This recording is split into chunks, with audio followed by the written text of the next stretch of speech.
Welcome to Chanakya academy BPSC channel.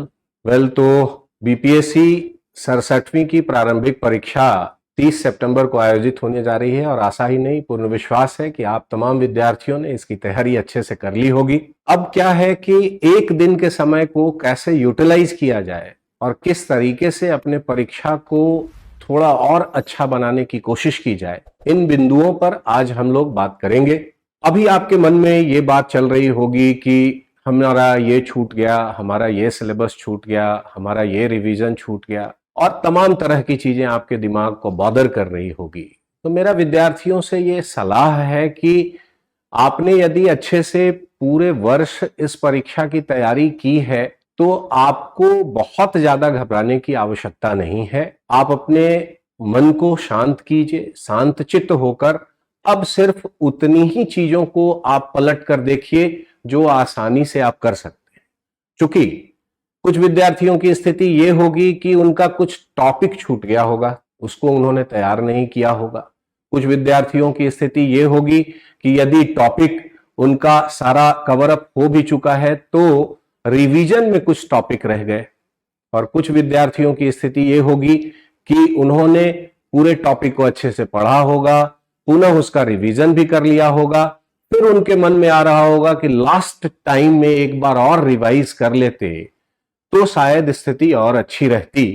कह सकते हैं ये दिल मांगे मोर की स्थिति है। लेकिन विद्यार्थियों ये बात समझिए आप कि अंतिम तिथि तक संपूर्ण सिलेबस को एक साथ रिवाइज करना नामुमकिन है कि एक ही दिन में हम सारे सिलेबस को पूरी तरह से रिवाइज कर लें, बहुत मुश्किल काम है। दूसरी बात यह है कि यदि आपने पूरे वर्ष उसकी तैयारी की है, अच्छे से पढ़ा है, तो विश्वास कीजिए कि जब आप प्रश्न पत्र को देखेंगे तो आप उन प्रश्नों को अच्छे से उत्तर कर सकने में सक्षम होंगे जिन चीजों को आपने बहुत अच्छे से पढ़ा है।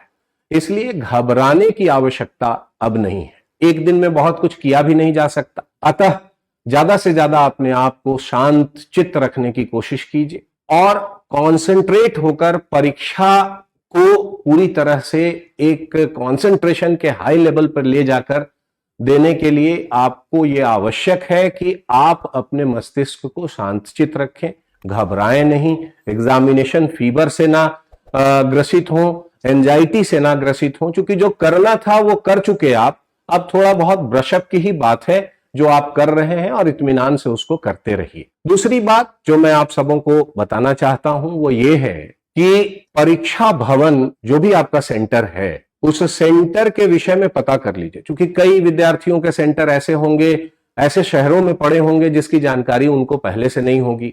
जिस जगह पर वो ठहरने की व्यवस्था अपना कर रखे होंगे वहां से उसकी दूरी, कितने देर में वो पहुंचेंगे, कैसे पहुंचेंगे, इन सबों की जानकारी प्रायर ले लेने की जरूरत है ताकि अंतिम समय में किसी भी कारणवश उनको परीक्षा भवन में पहुंचने में कोई हड़बड़ी की स्थिति का सामना न करना पड़े। और कोशिश कीजिए कि परीक्षा भवन में 1-1.5 घंटा पहले पहुंच जाए। परीक्षा जो भी आपका सेंटर है वहां पर 1-1.5 घंटे पहले पहुंच जाए। उस समय को सदुपयोग करने के लिए कुछ हैंडआउट्स आप लेते जाएं साथ में, जिसको आप पलट पलट कर देख रहे हैं, ज्यादा से ज्यादा यही कर सकते हैं। और परीक्षा सेंटर पर यदि 1-1.5 घंटा पहले आप पहुंच जाते हैं तो अंतिम समय की जो हड़बड़ी सेंटर पर पहुंचने की है उससे आप काफी हद तक बच जाएंगे। दूसरी बात है कि परीक्षा भवन में जब आप प्रवेश करते हैं और अपने ओएमआर सीट पर अपने रोल नंबर वगैरह लिखते हैं तो उसको अंकित करने में पूरी तरह सावधानी के साथ उसको अंकित करें, क्योंकि कई विद्यार्थियों में ऐसी स्थिति देखने को मिलती है कि जल्दबाजी में कुछ गलती हो जाती है, तो इसलिए उसको बहुत ही प्रॉपरली भरने की जरूरत है।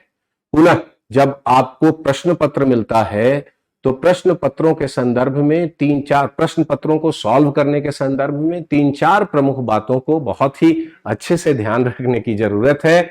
जैसे कि आप प्रत्येक प्रश्न को बहुत ही अच्छे से पढ़ें कि आखिर प्रश्न पूछ क्या रहा, पुनः उसके ऑप्शंस को पढ़ें। 4 ऑप्शंस पढ़ेंगे, 5वां ऑप्शन बीपीएससी में थोड़ा यूनिक ऑप्शन है। जब आप 4 ऑप्शन पढ़ लेंगे तब 5वें ऑप्शन को पढ़ें और तब सम्मिलित रूप से निष्कर्ष पर पहुंचने की कोशिश करें कि पूछे गए प्रश्न का एप्रोप्रिएट आंसर क्या होगा। कई विद्यार्थियों की यह स्थिति होती है, खासकर ऐसे प्रश्नों में जो वो बहुत ही अच्छे से जानते रहते हैं, उसमें आधा प्रश्न पढ़े और आंसर लगाकर निकल गए और बाद में उन्हें ये बात समझ में आती है कि ये सिली मिस्टेक्स हमसे हो गया, प्रश्न कुछ और पूछ रहा था, उसी टॉपिक से रिलेटेड पूछ रहा था जो मुझे बहुत अच्छे से आता था, बट हमने उन चीजों को ध्यान से नहीं देखा और हमसे गलती हो गई। ये सिली मिस्टेक्स बहुत भारी पड़ते हैं, खासकर एक लेवल के बाद। इसलिए प्रत्येक प्रश्नों को बहुत ही अच्छे से पढ़ें, फिर उसके सारे ऑप्शंस को पढ़ें, तब निष्कर्ष निकालें कि एप्रोप्रिएट आंसर क्या हो। दूसरी इंपॉर्टेंट जो बात है वो है समय का प्रबंधन। समय का प्रबंधन बहुत ही आवश्यक है। कई विद्यार्थियों के संदर्भ में ऐसी स्थिति देखने को मिलती है कि वो बहुत तेजी से प्रश्नों को सॉल्व कर जाते हैं और अंत में उनके पास समय बच जाता है और उसके कारण कुछ सिली मिस्टेक्स होते हैं। कई विद्यार्थियों की स्थिति ये होती है कि वो बहुत समय लगा लगा कर प्रश्नों को सॉल्व कर रहे होते हैं और अंत में 20-25 प्रश्नों के लिए उनके पास समय नहीं बचता है और जल्दबाजी में उसका आंसर करके चले आते हैं। तो ये दोनों कंडीशंस अपने आप में विद्यार्थियों के लिए नकारात्मक प्रभाव उत्पन्न करेंगे। इसलिए मेरा विद्यार्थियों से यह सजेशन है कि समय का उचित प्रबंधन बहुत ही आवश्यक है। सभी प्रश्नों पर बहुत ही अच्छे से समभार से उसको समझने और उसको उत्तर देने की कोशिश कीजिए। यदि कोई प्रश्न ज्यादा उलझाए हुए है आपको और ज्यादा समय ले रहा है तो मेरा यह सलाह होगा कि उस प्रश्न को छोड़कर आप आगे बढ़ जाएं और पुनः जब सारे प्रश्नों को आप सॉल्व कर लेते हैं और आपके पास समय बचता है तो फिर उस प्रश्न पर लौट कर आए और फिर उसको सॉल्व करने की कोशिश करें। अदरवाइज क्या होगा कि वो प्रश्न आपका समय ज्यादा लेके चला जाएगा और फिर समय का कंस्टेंट कहीं ना कहीं देखने को मिलेगा। तो इस तरीके से समय का प्रबंधन बहुत ही आवश्यक है एग्जामिनेशन हॉल में। कुछ विद्यार्थी करते क्या है कि प्रश्न को सॉल्व करते जा रहे हैं और साथ साथ ओएमआर शीट को कलर करते जा रहे हैं। कुछ विद्यार्थी दूसरी स्थिति में होते हैं कि प्रश्नों को सभी प्रश्नों को एक साथ सॉल्व किया और फिर एक साथ ओएमआर शीट को कलर किया। दोनों के अपने प्रोस एंड कॉन्स हैं।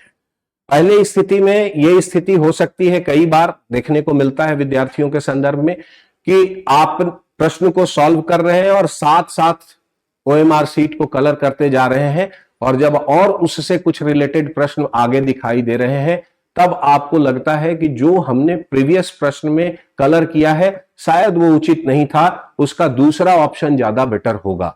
और दूसरे कंडीशन में जिसमें कि आप एक साथ ओएमआर शीट को कलर करते हैं, उस कंडीशन में भी एक स्थिति उत्पन्न ये होती है कि कई बार प्रश्न तो सारे हमने सॉल्व कर लिए, लेकिन जब उत्तर हम ओएमआर शीट में भर रहे होते हैं उस समय टाइम कम रहता है, कम पड़ जाता है। तो ऐसी स्थिति में बहुत तेजी से हम ओएमआर शीट को फिलअप करते हैं और सिली मिस्टेक्स की गुंजाइश बढ़ जाती है।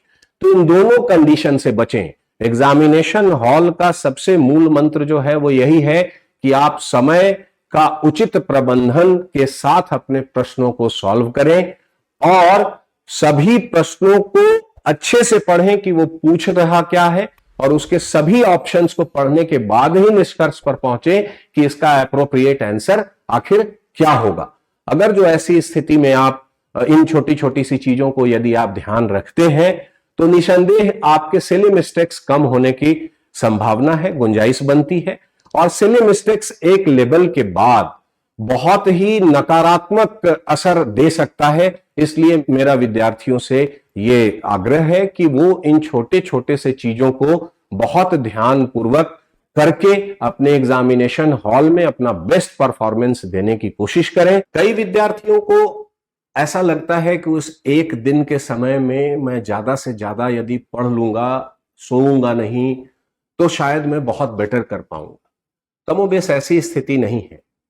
आपका माइंड फ्रेश होना एग्जामिनेशन हॉल में बहुत इंपॉर्टेंट। इसलिए मेरा आप तमाम विद्यार्थियों से ये सजेशन है कि आप सही समय पर सो जाएं और सही समय पर उठ जाएं 7, 7:30 के आसपास। उसके बाद तैयार होकर थोड़ा बहुत जो समय मिलता है उसमें पुनः रिवीजन कर सकते हैं और करते हुए एग्जामिनेशन हॉल में चले जाएं। आपको यदि ये लगता है कि 2-3 दिन लगातार हम ना सोकर और पूरी तरह पढ़ाई में लगे रहेंगे तो बहुत बेटर परफॉर्म कर पाएंगे, तो ऐसी स्थिति नहीं है। कहीं ना कहीं वो आपके कंसंट्रेशन लेवल को प्रभावित करेगा, आपके फ्रेशनेस को प्रभावित करेगा और आपके सबकॉन्शियस माइंड में जो आपने बहुत पहले से पढ़ रखा है उसको बाहर निकल के उसको उत्तर के रूप में आने में कहीं ना कहीं समस्या उत्पन्न करेगा।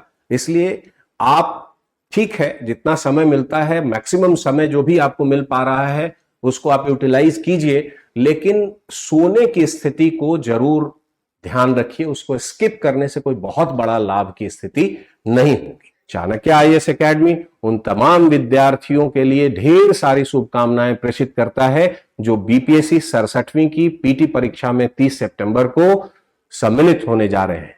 आप सबों के लिए ढेर सारी शुभकामनाएं और बहुत अच्छा आप प्रदर्शन करें। धन्यवाद। Don't forget to like, share and subscribe to our channel and press the bell icon to never miss an update.